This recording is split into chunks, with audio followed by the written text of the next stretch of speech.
Good morning all. It's an honor to be here on behalf of the Dutch government in both my role of a... No, it's okay.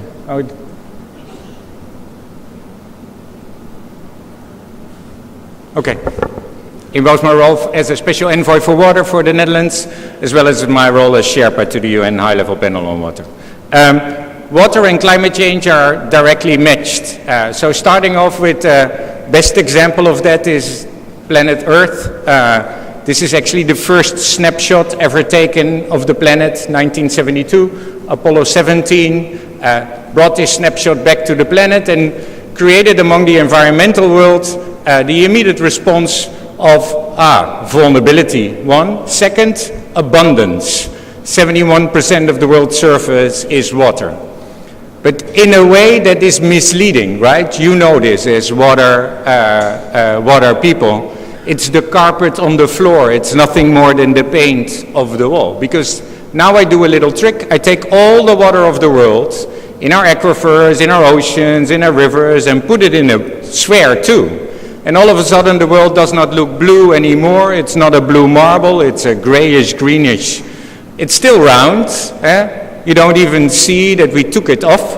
But the big sphere is the only water we have. It's the only water the whole world will provide us.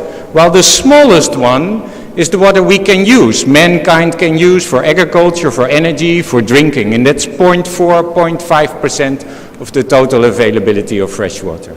So water is scarce and directly linked to climate. 90% of all disasters are water related, 90%. 40% of the world's population is affected by it in the next decade, of either too much or too little water.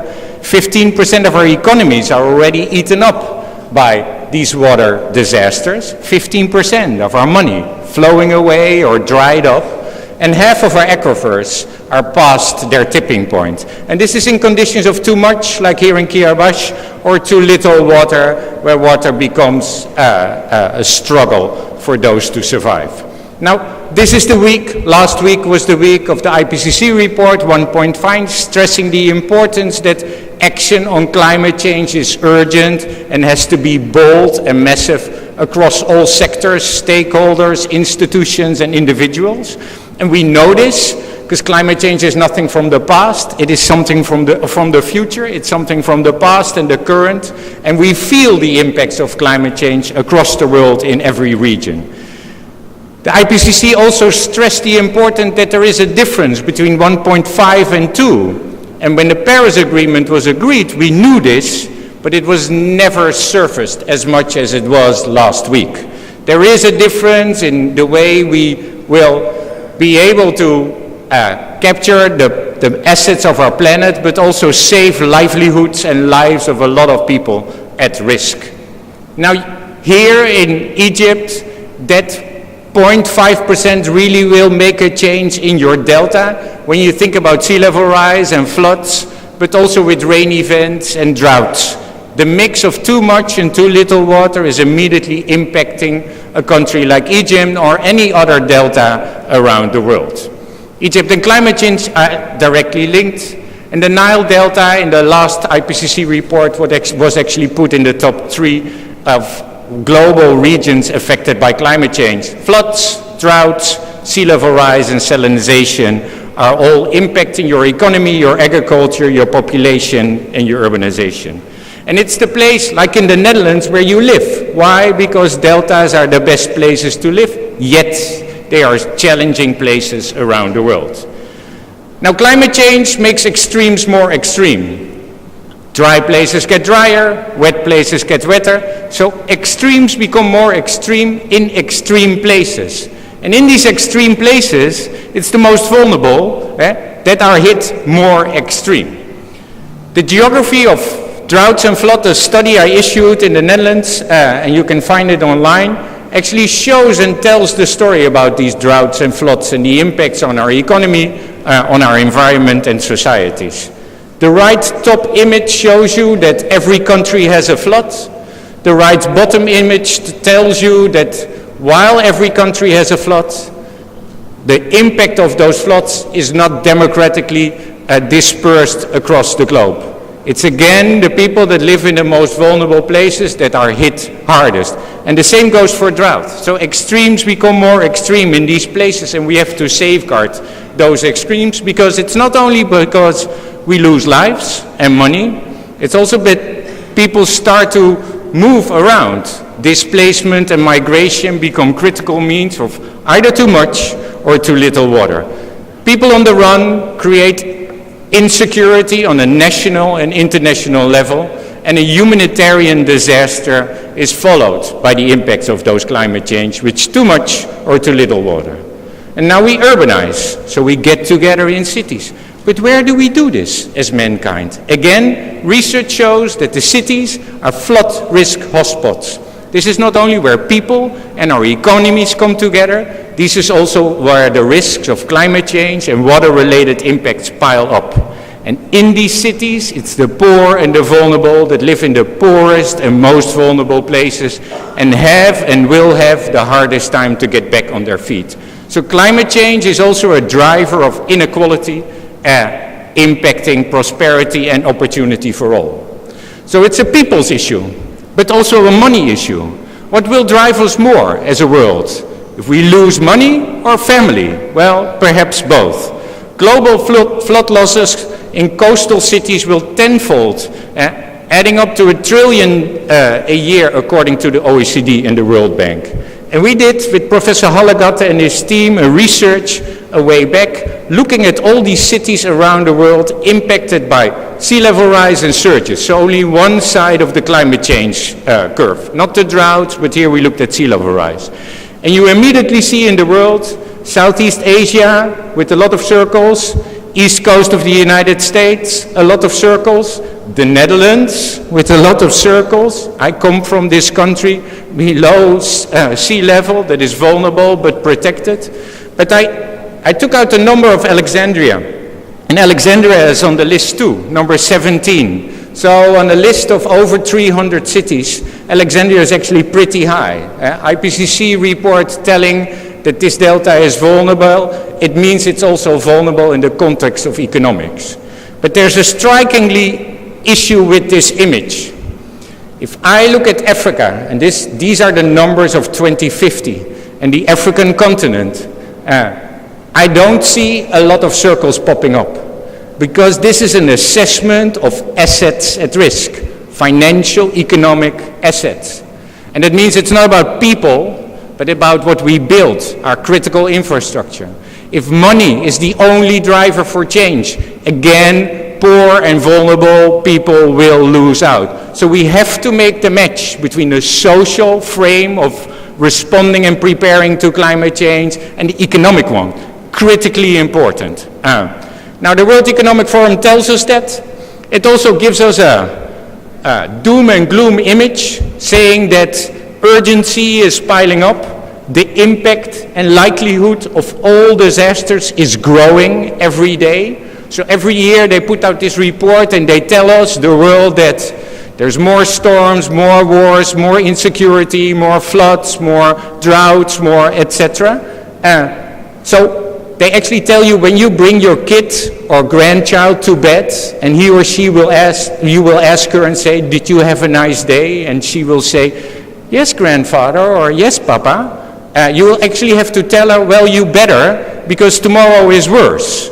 And this is, of course, the story that's reiterated every time, but this is not the story of hope. We want to get to that story of hope, of opportunity. The IPCC brought that story of hope. And if we look at the right side of the slide, also coming from the World Economic Forum risk report, it gives us hope, because it tells us that all these risks are interdependent. And that means in our cities, in our regions, in our deltas around the world, if we can make the match, if we can combine the challenges, we can come up with comprehensive and sustainable solutions. But that demands collaboration. Now, as a water envoy, I of course do the research on water, because water is a connecting driver for despair, but also for opportunity. Without water, it's women and kids that walk the wells every hour, every day for hours, taking away economic assets, but also opportunity of equality. It's kids and especially girls that can't go to school without sanitation. So water is social, but water is also economic, ecological, environmental and cultural. With the high-level panel on water, we showcase those connections and said there are three things important. One, we have to understand water's complexity better to be able to mitigate and adapt. Second, we have to value water across the board, environmentally, culturally, socially, and economic. And third, then we have to, if we understand it and we can value it, then we can also manage it on every scale. And the scale of the community is as much important as the scale of the nation, the scale of the river basin, and therefore the scale of transboundary systems. Managing water in a transparent, inclusive, and a comprehensive way is important. And this actually goes for all the SDGs, especially in the 2030 agenda, which means in their comprehensive way. This goes for the Paris Agreement that is aligned with those SDGs. But looking ahead, the challenges pile up. The future is a little more challenging than the past. So that means that past solutions fail tomorrow. We have to reinvent ourselves day in, day out. But normally, in our current times, we're very non-responsive. We move from crisis to crisis with more despair. If we're lucky, we respond to a crisis. We are reactive and rebuild based on what we lost. But to deal with the future challenges, and I reiterate the IPCC report, we have to move forward boldly, innovatively. We have to be really proactive across the board and at all scales. And that demands a systems approach where we have to overcome 4 types of fragmentation. One is the fragmentation in time and process. And you notice when you do a project, the first phase of inception and understanding, you have different stakeholders than the phase of policy making and regulation. You have different partners than with funding and implementation, and different stakeholders and partners than with evaluation and retrofitting. But if we want to leapfrog, that coalition of partners has to stay the same. The partners from the beginning have to be there at the end and the other way around. Second, a fragmentation in scope and focus. We have to work together. The donor community around the world is focused on different issues, making fragmentation on the ground even bigger. We as donor community, as collaborators of all countries around the world, have to focus and stick together in a comprehensive way. Third, in every city, in every nation, but also in every company and NGO, there is a organizational capacity in silos and exclusiveness, while building capacity, moving boldly ahead means that we skip the silos and work together. And last, it's the fragmentation of funding. We look for pipeline of projects, we need the billions, but allocating the millions to become innovative, allocating and ensuring to millions to invest in a process of collaboration is often lacking. I can find $1 billion, but not $1 million. But to invest $1 billion wisely, I need the millions to invest in those collaborations. So we need a long-term and comprehensive approach matched with short-term and innovative projects. We need to do it inclusively, so we can work with everyone, and at the same time be transparent, so we can learn and be accountable and build a business case. If we do this, we will build capacity. Not only individual, but also institutional, so we can leapfrog. And we need something that makes it come together. And that can be planning, design, policy, innovation. We have to make sure we tie it together. We need to invest wisely upfront to maximize our opportunities and create a higher performance down the road. The millions to spend $1 billion. We hoped the Green Climate Fund was going to help us with that. I urge the world to spend more time and effort to make the Green Climate Fund the organization that can help us build that capacity. Now, we in the Netherlands are a kingdom, and that means you look at the Netherlands in Europe, but we're also in the Caribbean. So we are a country below sea level where we build our cities as water cities. where we organized our governance already 900 years ago and created a water democracy, where we protect our coast with innovation and building with nature, and do the same in our rivers, creating more room for the river and more room for water in our cities. We organize programmatically with a commissioner, a fund, a law, and projects. But at the same time, our islands, our small island states in our kingdom, are suffering from the same challenges a lot of those islands face. So when Hurricane Irma hit Sint Maarten last year, we again upped our game, helped institutionalize the Center of Excellence, build a trust fund with the World Bank, and did a hackathon on innovation. And now we scale up that type of innovation across the world, with countries, with islands, to ensure that we can leapfrog.